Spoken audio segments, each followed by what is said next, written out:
Welcome back everyone to Holographic Health. This is episode number 4 with Simon and Kate, and we were actually sort of a little bit stumped when we first got on the call about what will we talk about today.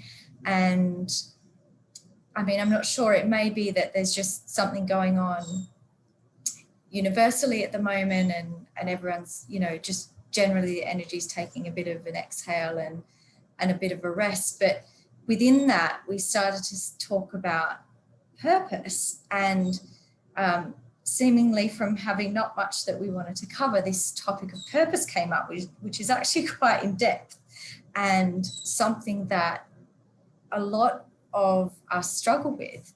And so we really wanted to just lead a conversation around purpose itself and the different facets of that, which lends itself to the holographic nature of what we wanted this channel to be about. And that often the smaller things, all of the smaller parts of life sort of radiate or build or come together to form purpose. Or, you know, even if we look at a meal, it's lots of small different things that all come together to make a beautiful meal. So we were talking a little bit about purpose in that respect. And Simon, I don't know if you wanted to talk about the cellular aspect that you had just mentioned about purpose, because I was trying to put it all together, and I think you said it really eloquently in that. For me, I was struck on purpose for quite some time and about living what I think I should be doing. And I got so lost in that and trying to figure it out. And something that really helped me was finding purpose in the very small things in life. And that was purpose in making a cup of tea or preparing my breakfast, or purpose in seeing a friend. It was the really small things and feeling a sense of purpose in that led me to deeper meaning or a bigger calling, if you like, in terms of what really lights me up and brings me joy. And you're just sort of away from being, I guess, misconstrued that purpose has to be this be all and end all thing that you do, that you love every minute of it. It's much deeper than that, I think, and kind of core to our existence in terms of why we're here. But I love the cellular aspect of that you were talking about. Yeah, okay, thanks, Kate. So, like yourself, I'm a mindfulness practitioner and teacher, and I define mindfulness with there's 3 words for me that we apply to everything to be mindful, and these are to be in the moment, to be present with each moment, to be non-judgmental of ourselves, our emotions, our feelings, our thoughts, the situation that we may be in, other people involved in the situation. So, and then the third aspect of mindfulness is purpose. So when we're being mindful, everything that we are doing is our purpose. So when we think of mindfulness, we will often think of meditation, and meditation is for sure a practice of mindfulness. And so when we're meditating, for example, our purpose may be to breathe. This is a very classic form of meditation.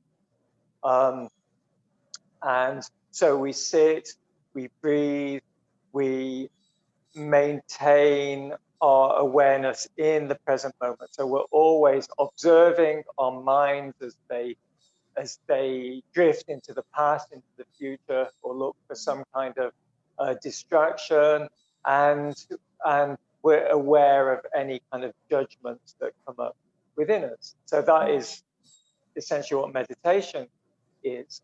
And then we can apply that to everything in life. So I think you just mentioned before, say, making a cup of tea. So, or we're eating, or we're we're in conversation with someone. Like, so for me now, this conversation is a meditation, because I'm completely, my purpose now is this conversation. And so really, in some ways, I see purpose as simply as that, because life is really a series of moments that we, as a mental construct, we create past and future. So it's a little bit like watching a movie, and actually what you're watching is one frame at a time, but it gives the illusion of this storyline that happens. And but actually, in any moment, there's only one single frame that that you're experiencing, and life is really like that. So for me, every single moment has a purpose. So whatever I am doing, if I'm brushing my teeth in the morning, if I'm doing my meditation, if I'm making a cup of tea, whatever it is, that's my purpose. And it really is as simple as that.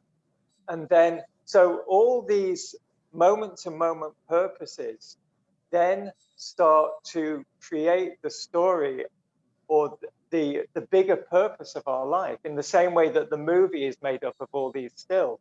And the kind of analogy that you're referring to that I mentioned earlier also is to think of our bodies. Our bodies are made up of trillions of cells. Each of those cells has its unique purpose, its unique role to play. And it's not, each of those cells, I doubt, is focused on the body as the overall purpose, you know? But the body is created by all these individual cells. And in the same way, I think we could use that analogy for our bigger purpose in life. So if we stay focused on our moment-to-moment purpose, then the bigger purpose of our lives naturally comes into being. And I believe if you were to talk to anyone, past or present, that has lived what would seem to be a really kind of purposeful life, I'm pretty sure they would say the same thing, that they weren't focused on any end goal of any great purpose. You know, maybe that became a consequence of their lives and all these smaller purposes that they were kind of like focusing on. Yeah, and that makes a lot of sense. And you just made me think of something actually when I was a lot younger. I think I was probably 18 or something, and I remember somebody asking me, what do I want to do with my life? What do I want from life? And I remember saying, I just want to be happy. Like, as long as I'm happy, I don't really, the rest is insignificant, really. And I don't know why I said that at that time, but it's just, that sort of stuck with me through life, because I often sort of reflect back on, I guess, the last 10 years of my life, and or the last 20 years, I've worked in corporate marketing and in corporate roles. And whereas my passion's been in holistic health and nutrition and healing. So I sort of almost felt like I've led a double life at times. And then it dawned on me when I left that world that I was living my purpose anyway, doing what I was doing, because a lot of the comments that I had from my colleagues were things like, it's been great to work with you because I loved the energy you brought to the office. I loved the hugs that you gave. It was nothing to do with work, none of it. And it was all just to do with energy exchange and presence and seeing each other for who we are, and listening and supporting. And it was all of that was the feedback that I had got after leaving. But at the time, I often would think, well, why am I here? This isn't my purpose. That's a narrative that would run. And it was sort of limited, I guess, because I wasn't seeing the bigger meaning in the small interactions and things that were happening day to day. And so, yeah, it's just, I guess, like an invitation to reflect a little bit, I guess, in terms of ourselves and our lives and all the different things we do and the people we might come across and the interactions that we have and the meaning and purpose that we can have behind those. And it's, I think it's almost like an existential crisis to say, why are we here, or why am I here? Because that's the one unanswered question of humanity, isn't it? So it really does just come back to that.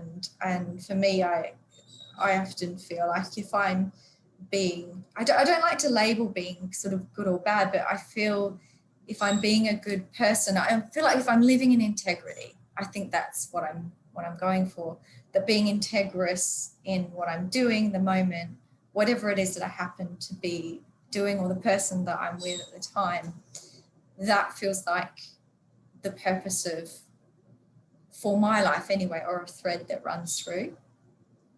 So I don't know if that hopefully that makes some sense. Yeah, yes, it does make sense. And there's I think the couple of things that I'd like to, that I picked up on in there.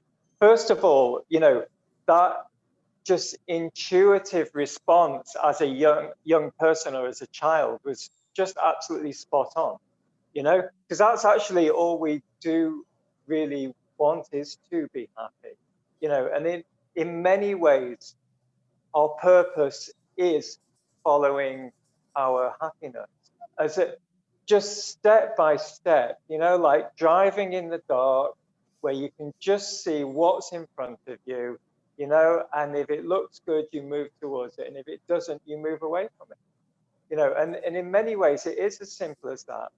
And something else as well too that that came to me as you were talking was just how narcissistic we are as a species, and why can't our purpose just be for the species to exist and survive and thrive? Why does it have to be about us as individuals actually achieving anything special? And I think this, like yourself in the client work that I do, this seems to be something, this kind of existential crisis, as you called it, seems to be something that really haunts a lot of people, and it's like, well, why can't your purpose just be as simple as being a great friend, a great daughter, son, husband, father? The main message there is that we need to balance this this self-value and self-worth, and also being selfless, and just kind of being part of the bigger community of humanity, and realizing, and again, this gets back to that kind of holographic nature of everything, of course it's extremely important that each of us is satisfied and contented and feels a sense of purpose in life, for humanity, as a collective, to have that collective sense of purpose as well too, but also we need to balance that with just that humility of realizing that each of us is 1 in 7, 8 billion, whatever it is. And it may just well be that this lifetime is not going to be that remarkable. And that's just okay, And if one of my brothers or sisters, whether they be in my blood, in my bloodline family or on the other side of the world, does actually have a purpose this lifetime that is going to change the world, then that's as much a part of my experience as if it was me, So it's and this is another subject for a whole other talk, but it's that kind of transition from a duality consciousness into a more kind of unity consciousness way of being. Yeah. Yeah, and that makes sense. And I wrote a few points down when you were talking just before, because I think, I mean, certainly for myself, I experienced a lot of anxiety over the last couple of years, really, because I got quite plugged into the messages that are going around on social media and just kind of flying around about, you know, it's quite, I don't know what, kind of quite aggressive messaging around almost making you feel bad about your current life. You know, what are you doing with your day? Why aren't you living your passion? Or wouldn't you love to be living your passion? And sign up for my course and follow my 7 steps and I'll get you to where you need to go. And it was a lot of that stuff was really affecting my my mental health, because I was in transition from an old story to a new story, an old life to a new life. And so I was sort of a little bit susceptible really to all of this messaging that was coming in.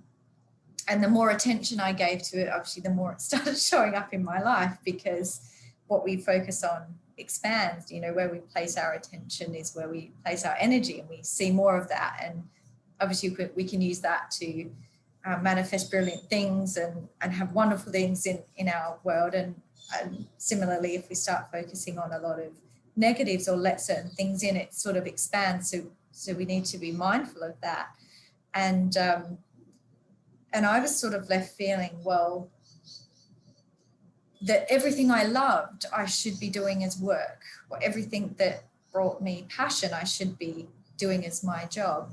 And then feeling quite a sense of loss, because what I did love, you know, like gardening, for example, growing my own food, I just did it because I loved it. And then I suddenly was starting to think, well, maybe I should be blogging about this. Maybe I should be teaching people how to grow their own food. And all these sort of thoughts came along with that. And then I started to not enjoy the things that I love, because I felt this pressure for it to be my purpose or my passion, or like I should be doing something grand with it and saving the world or whatever. And something that I wrote when you were speaking was I'm really kind of devouring work by Charles Eisenstein at the moment. I find him really fascinating, because he talks a lot about the old world and the new world, so kind of the constructs that we live in today, and the very patriarchal nature of the world, and do and achieve and all of that is sort of very ingrained in us. So to let go of that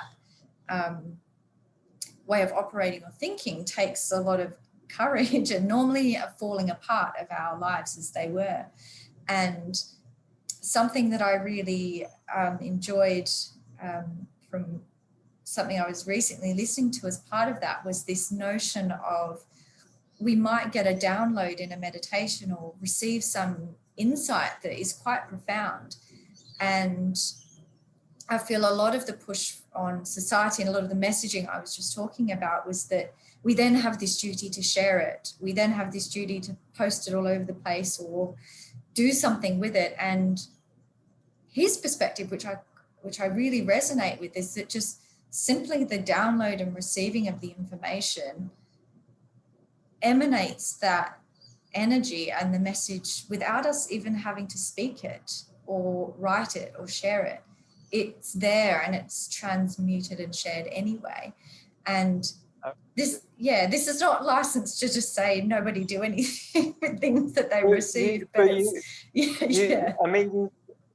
see, Kay, I think this is a reflection of the way that we've become so materialistic in our approach to living. So we have to make things happen by doing, whereas you and I both know that things happen through law of attraction. So as the writer that you're referring to, I forget his name, as the writer you're referring to said that once you've received that download, that inspiration, then that's in your energy field, and then the manifestation of that is something that's just going to happen, you know. And yes, there may be things that need doing as part of that process, but they're not work. They're inspired actions, or they're synchronicities that just kind of like start to happen as well. So, and something else I just wanted to respond to in what you were saying was, I very passionately believe that the word work should be taken out of our vocabulary. Yes. You know, because you were talking about about turning this, you know, how your work should be something that you enjoy. But as you already had worked out as a youngster, that actually your purpose is just to be happy, and it still is.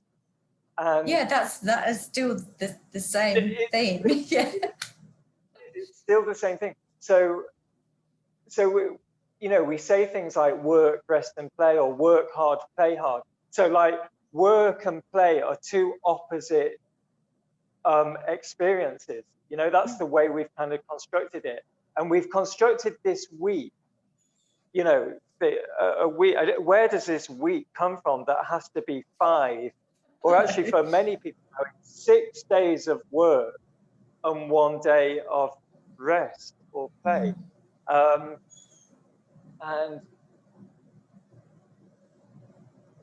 I mean, I was very much caught up in that in my life up until, you know, I kind of moved over here to Thailand and really did start to follow my passion and my dreams. So I know how that happens. So absolutely no criticism or judgment that anyone that's finds themselves in that situation, but it really doesn't have to be like that. And we really don't need to work.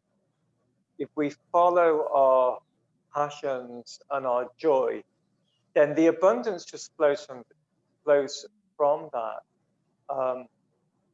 I guess as well these days that money has become the mechanism through which we kind of survive. And there's a lot of, for many people, there's a lot of anxiety and fear around money. So, and we get money through working. So we get caught up into this really kind of vicious web, don't we? Yeah. So, yeah, and I think just speaking to that as well, which is, I guess, a lot of what I've been delving into the last few weeks is a lot of concepts around that, a lot of concepts around just society and how it operates and the money system and things like that. And it's very much this sort of, I don't know, it's almost like we're always expected to have a plan. And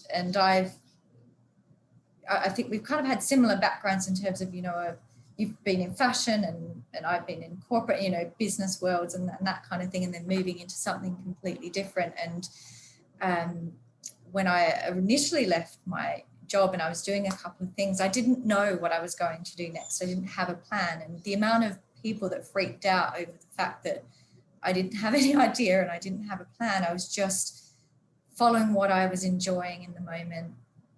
And you know, that came with a lot of fear for sure, because I was really having to let go of constructs and beliefs that I had subconsciously programmed over my life, and living in society with, you know, money and bills and things that need doing. And it is just really a trusting that I had this just knowing that everything was going to be okay and I was going to be looked after and supported, and things would move in a way that was aligned for me. And that has been happening, and it's been a process, obviously, but I feel like the more we can find purpose in the smaller things, find alignment, you know, I can't say what will happen with the money structure of the world, but I feel this sort of experience that things will change over time, and we may get back to more of a donation-based society or a swapping of things. And Charles, whose books I've been reading, he left everything behind to create a new life and now operates on that basis. So people film him for nothing and he gives his courses for nothing. And it's sort of this web of not bartering, but just exchange that has worked. And I feel like more and more we may move towards that. But I mean, right now, money is the way the world runs. And I get that's definitely a valid fear that comes for people.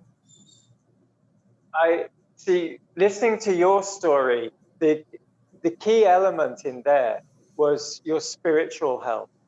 You had the spiritual foundation and the spiritual health there to go beyond your kind of known comfort zone, which in a way was also your prison, and yes. to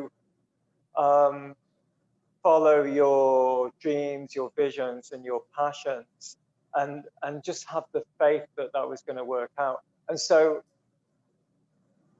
we've talked about different aspects of health, but I really feel at the moment the biggest health crisis in the world, the actual pandemic that's going on at the moment, is a spiritual one. And unfortunately, and so without this lack of belief and trust in something outside of ourselves and outside of our control, we're always going to find ourselves very limited in what we achieve. I wanted to actually just share very briefly, because I think it's a really good example of finding purpose and how the manifestation of that unfolds. Just share with you a very brief version of what happened to me. Yeah, for sure. I'd love to hear that. Because it's a perfect example, actually. So, as you said, I was in the fashion world, kind of quite corporate, and it served well for many years. I mean, for the time I was doing it, or for a lot of the time I was doing it, I was definitely aligned with my purpose, which actually just briefly brings up another point in this, is that our purpose can change. It does change. Oh, it's fluid, and should isn't it? Change. It's completely fluid. Yeah, it's not a goal. It's not an end result. Our lives don't have any end result. I think but definitely my time in that world was coming to an end, and I had a visionary experience with a shaman who guided me into a very deep meditative state, and I had a very clear vision of myself doing what I do now. And when I saw that, and it was in this place, I mean, when I say in this place, I'm talking like very specifically this piece of ground, actually. I mean, but in Thailand as well too. And so it was very detailed. I can still remember it like watching a movie. And I came out of this kind of meditation, this shamanic journeying that I was doing. I came out of this with a kind of like, wow, what was that? I didn't know how literally to interpret that. I don't know if it was just some kind of entertainment, or whether it was actually prophetic or not. But as I say, it was different than a dream, because when you come out of a dream, invariably after a few minutes it's just kind of evaporated. You forget. And you can't keep it like that. This was so, as I say, I can still remember it so clearly. And so after that experience, literally almost immediately, all the pieces of that brought me to realizing, manifesting, and living that vision started to just come in place. I hardly had to do anything. Yeah.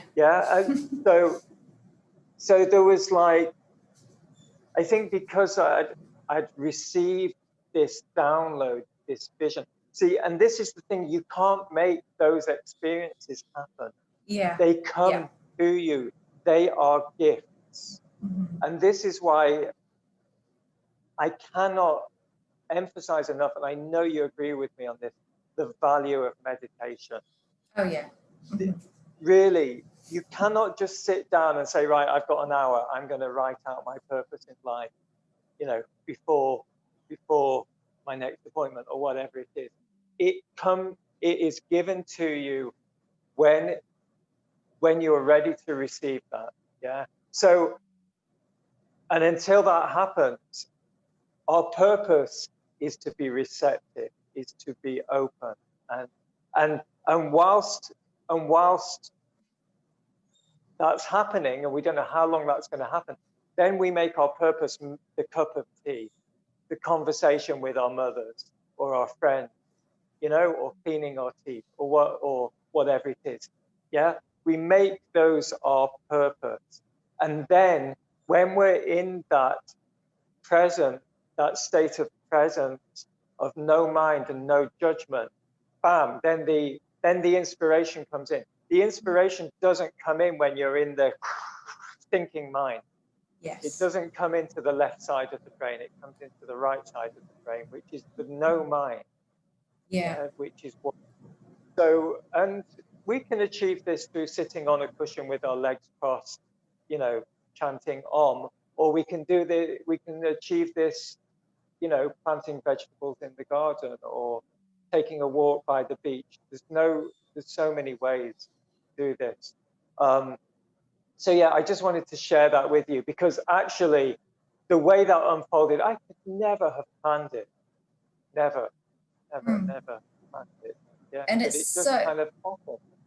Yeah, it's so interesting too, because as we've sort of talked before, I've been a student of Joe Dispenza for a really long time, and his meditations are very sort of specific. They are breathing to move the energy, and they're very specific on releasing beliefs and then focusing on manifesting something you want in your life, healing or something material, whatever. But it's the same lesson in that it's in the letting go of, it's only when you reach the point that you don't care about getting the thing you want anymore that it happens. So Yeah. it's such it's so ironic, but it's once you get to that place in your state of being where you feel so grateful for having that thing or being healed, you just don't care anymore, and that's when it happens. And that's happened to me in my life before I even knew about meditation. And I think we could probably all look back on our lives when, I don't know, we just let go, we didn't care anymore, we gave up, and then the thing happened or worked out or whatever it is, because we just let go and we allow it. Absolutely. We allow it to happen. Yeah, non-resistance. So I teach a 7-step approach to manifestation, and that is step 5. Yeah. Step 5 is just because through law of attraction, the more we want something, the more resistance we have to the very thing that we believe we want. And actually, the word want means lack of, doesn't it? Absence of. That's the true meaning of the word want. So yeah. So in English, in proper old English, if you said I want money, what you're actually saying is I am wanting of the possession of money. I'm wanting of it. So we need to be very super aware with our language. And again, that's a whole nother talk, isn't it? We've already kind of lined up 2 more talks today. So we need to be super conscious with our language. There was one more thing that I really wanted to add to this conversation, which, because as I've said, clients are often coming, to me, what's my purpose? Simon, what's my purpose? And I don't know what someone's purpose is. I can't tell them. No one can tell anyone what their purpose is. And oftentimes, I find people are so caught up in the entrapment of their life and the negativity that they actually find it very difficult to be able to envision anything, a potential that is kind of outside of that. They get trapped. They're so kind of conditioned into that. So then what I would then do is, okay, rather than focusing on what you want, what you wish, what you dream of, because at the moment you're unable to go there in your mind, is let's focus on what you don't want, and start to eliminate that from your life. And that can be a really good way to deal with this, because sometimes the way life is and where we're at can seem so overwhelming that to get out of it just feels like impossible. And I think this is what keeps a lot of people kind of trapped. So just start cutting away, whether it's, and I think you spoke to this last week as well too, cutting, whether it's relationships that don't serve, whether it's,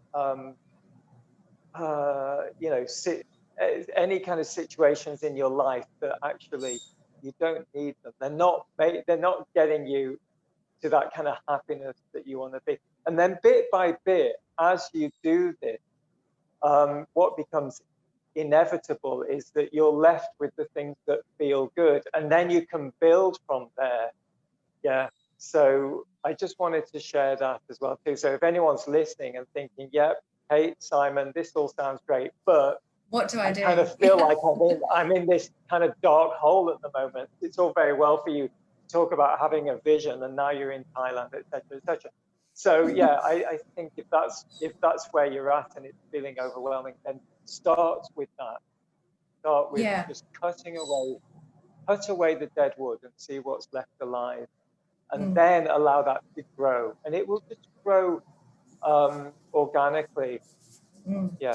Yeah, and just to add to that as well, because I think it is always nice to end with some, I guess, I don't know, practical support, is that a really useful thing to do is to find things in your life that have worked and reflect on those and feel into how that felt, or things that you do enjoy that you feel really sure about can help quiet your down. It sort of takes you from a place of being overloaded with the monkey mind and looking at all the negatives and all of the rest. It can just really be reflecting, oh yeah, there was that time where I followed my heart, or I followed my joy, and it was great, and this thing happened, or this person came into my life. And it's just kind of flipping the script, I guess, from the narrative that might be running in your mind to something that's more positive. And that can often give you the inspiration or the motivation or just the calmness to trust that where you want to go next will align. And I'm sure between the both of us, it might seem like sitting here now, everything's perfect and wonderful. And but I feel like we all kind of have to, we go through different things to get to where we're going. And I also don't like to have the story that you have to struggle to get to where you're going, because we can let things be as easy as we like, but there's just an overcoming, I think, an overcoming of ourselves, our thoughts, what we were told was supposed to be the way, and just finding that inner trust and that inner knowing. And I think something similar to the purpose and the small things, the inner trust and knowing, again, can be the simple things. And if you're feeling really unclear, it can be finding the things in your life that you are really clear about. I'm clear that I love this person in my life. I'm clear that I love mangoes, or I love doing this thing every day. It can, honestly, it is those small things, because it gives you the feeling of clarity. which brings more It of is, it. and again, before you know it, you're living this life where you're eating your favorite food, you're with your favorite people, you're doing your favorite thing, and then your purpose is just crystal clear, Yeah. because it's revealed itself to you. So yeah, that's brilliant, Kate. And also Yeah. just another thing that you're saying, which is that also our purpose is to learn as well too. Yeah. Like you're saying, to look back on where we've come from, look where we're going, and how we can use that experience. Yeah, we we we we're born deliberately inexperienced and naive because we have this whole journey of life to to grow and to develop and to become experienced and wise. Yeah. So and this is, you know, something that you and I come back to all the time, and this is where just self love and acceptance is so important, you know. And Yes. yeah, and I'm gonna leave it on that note, because I think for me as a holistic healer particularly, that this is really the key to our health, is our our acceptance of just who we are. My mum always used to say, Simon, you need to love yourself, warts and all. And I never knew what she was talking about because I didn't have any warts. And I'm like, Mum, what are you talking about? That's just some daft old saying. And it took me 40 years to actually get what she meant. It's so true. You know, we just need to love ourselves for who we are, what we are, all the mistakes that we make, all our, and yeah. Yeah. and and Yeah. uh, and and grow from there and keep growing, and that is our Yeah. purpose. Yeah, that's great, Simon. And as well, I'm good to end too.